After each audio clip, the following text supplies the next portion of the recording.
कुछ लोगों का औरतों का सांस लेना, चलना, उठना, बैठना, आना जाना इतना बुरा लगता है कि वो उसको देखना ही नहीं चाहते। हाँ, लेकिन अगर वो औरत उनके कहे के मुताबिक जैसा वो कहे वैसा करने लगे, तुमको छेड़े, तुम छिड़वाती रहो, तुमको पीटे, तुम पिटवाती रहो, तुम्हारे साथ बच्चा पैदा करे, तुम बच्चा पैदा करवाती रहो, उनसे तुम कुछ मत कहो, तुम्हारा नाक दबाएं दबवाती रहो, तुम्हारा मुँह दबाएं दबवाती रहो और तुमसे पैसे मांगे तो पैसे देते रहो, तो तुमको कुछ भी नहीं कहेंगे। इतने साँड़ बुरे हैं।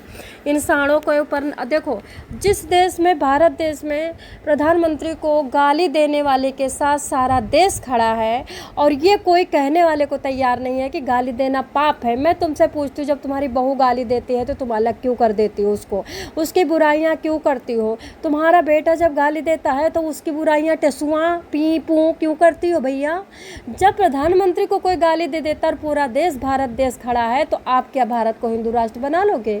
क्या भारत को संस्कारी राष्ट्र बना लोगे? क्या भारत में तुम कुछ ऐसा काम कर जाओगे जो हिंदुत्व के हित में? नहीं कर पाओगे। जिस देश के पास इतना ही दिमाग नहीं है कि गाली देना पाप है, गाली देना भारत के लिए, आगे के फ्यूचर के लिए बहुत बुरा है। जुबान से ही इंसान मुक्ति पा सकता है, जुबान से नाली में गिर सकता है, जुबान ही इंसान के दिल को चीर सकता है, जुबान इंसान के दिल को जोड़ सकता है। जुबान ही तुमको नहीं पता देखो, इनका दोष नहीं है कि गाली देना खड़े हैं हम कहाँ खड़े हैं, इनको पता ही नहीं चल रहा है कि गाली देना पाप है।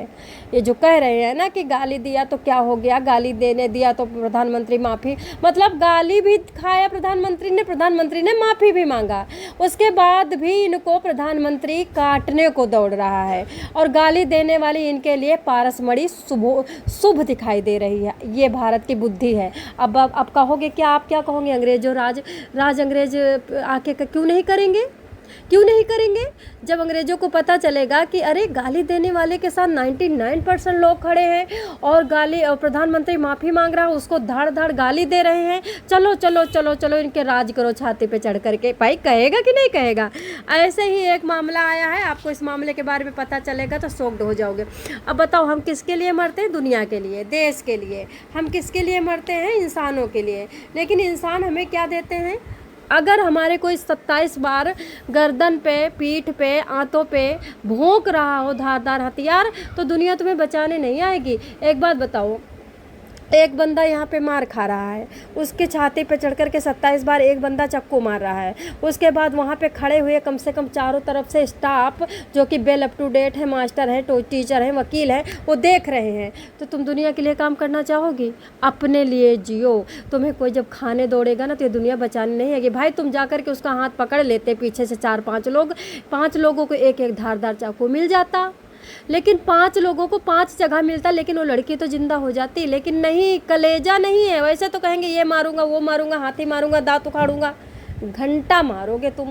पों हो पों, पों लायक, पों से भी घटिया हो तुमको हम क्या कहें? सबसे घटिया केचुआ हो, केचुआ, बस केचुआ से ज़्यादा मैं कुछ नहीं कह पाऊँगी। दोस्तों, अभी मामला आया है फरीदाबाद का।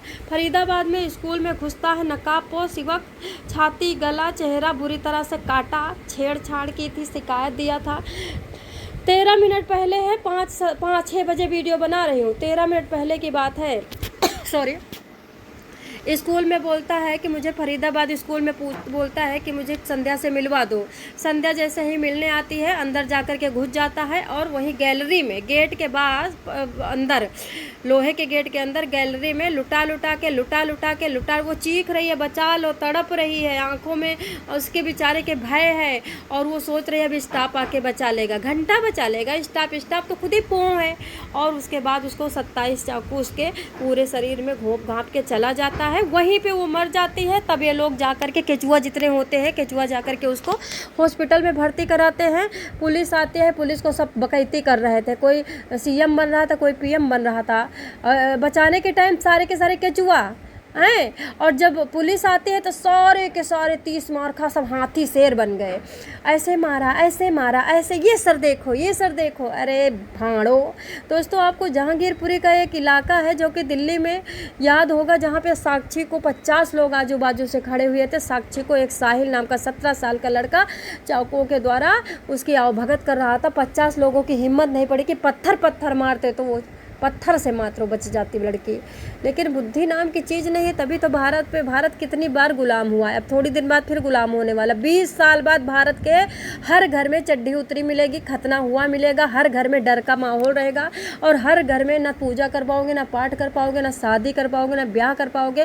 केरल से आवाज़ उठी है, क्या आवाज़ उठी है कि भारत हमको इस्लामिक राष्ट्र बनाना है, हमें हमारा दर्जा दो। अब आप सोचिए ये कौन लोग हैं, पाकिस्तान से, बाहर से, बांग्लादेश से और दूसरे देशों से हमला कर रहे हैं। अब यहाँ का मुसलमान भी डरेगा, क्यों नहीं डरेगा? क्योंकि तुम दोगले हो, तुम मुसलमान का साथ नहीं देते हो, मुसलमान का हाथ पकड़ के चलो, उसे समझाओ कि भाई हमारा देश है, तुम्हारा देश है, तीसरा कौन?